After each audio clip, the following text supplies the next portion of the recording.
Rightio, so we are going to talk a little bit about the spread and the staging of esophageal carcinoma. Now, I cannot emphasize how important this is because this will tell us how advanced the tumor is, and our management is entirely dependent on this. So the methods of spread are local extension via the lymphatics and through the bloodstream.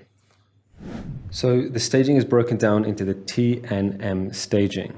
The T stands for tumor, and we're talking about the primary tumor, N for nodes, and M for mets, or metastases.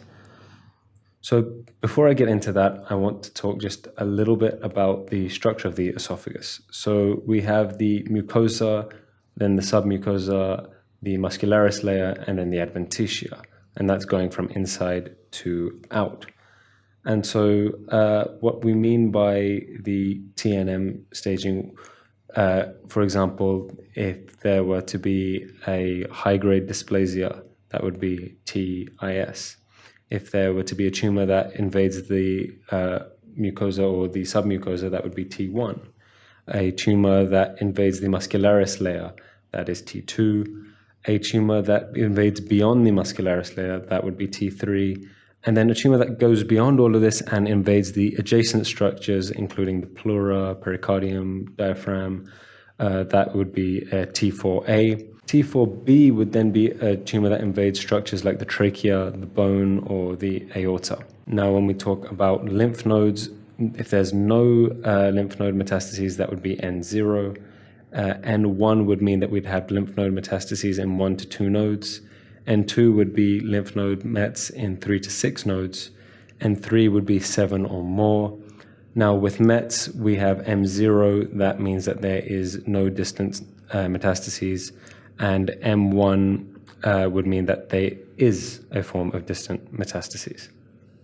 Right, so now you know a little bit about the TNM staging scheme, but let's talk about how it's divided into stage 1, stage 2, stage 3, and stage 4. And so I'm sure you've heard this all the time, whether it's with patients you've seen or in fact you see it in a lot of medical dramas as well. Stage 4 is sadly associated with the worst prognosis, and stage 1 is usually when the tumor hasn't really progressed so far, so is associated with a better outcome. And so stage 1 is then divided into 1A and 1B. Now you can see here it says T1, N0, M0. So what that means is that T1 is that the tumor has invaded the lamina propria or the submucosa, but there is no lymph node metastases and there is no distant metastases. Now, as we go through stage 2 and stage 3, stage 2 is divided into 2A and 2B, and stage 3 is then divided into 3A, 3B, and 3C. Now, also following the same scheme as we mentioned earlier. Now, stage 4, like I said earlier, is the one which has the worst prognosis.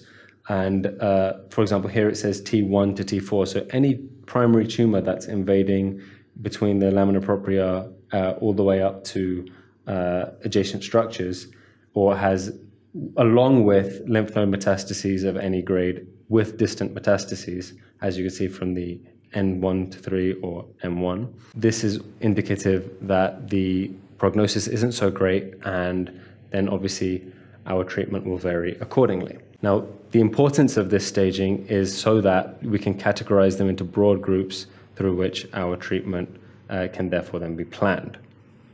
And so just to summarize, we have 4 stages: stage 1, stage 2, stage 3, and stage 4. Stage 1 is sort of the initial stages, if you will.